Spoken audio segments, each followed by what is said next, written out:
Ils sont arrivés ce jeudi de Toulouse, 60 équipages, soit quelques 180 mordus de l'aviation, pour la première étape du 12e raid Latécoère aéropostale.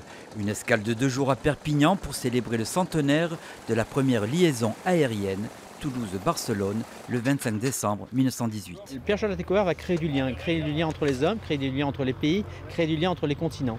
Et aujourd'hui, c'est ce qui anime le raid Latécoère, c'est de continuer à perpétuer ce rituel de l'avion qui part et de l'autochtone qui attend l'avion. Et pour ceux qui parcourent le raid Latécoère, eh bien, vous vous rendez compte que c'est vraiment toujours d'actualité. Une actualité célébrée aussi par la patrouille de France au-dessus des débarcadères de Saint-Laurent-de-la-Salanque, lieu historique choisi par Pierre Latécoère pour tester 9 modèles d'hydravions entre 1925 et 1936. Dans un premier temps, il avait fait des essais sur la Garonne. La profondeur n'était pas assez suffisante.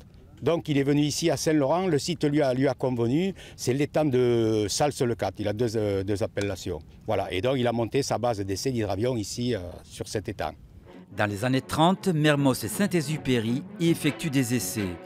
Mais dès le début des années 20, sur la route vers l'Afrique, le pays catalan devient un carrefour incontournable. Perpignan va devenir une escale à part entière en 1923 parce que à ce moment-là, on fait partir également des avions de Marseille et l'avion de Toulouse et l'avion de Marseille se rejoignent à Perpignan. Et ensuite, ils continuent ensemble sur l'Espagne et puis on le sait, le Maroc, etc. Le raid Latécoère reprend son vol ce samedi matin, direction Barcelone. Il emporte avec lui des sacs de courrier et des lettres d'enfants destinés aux écoles des 7 villes étapes.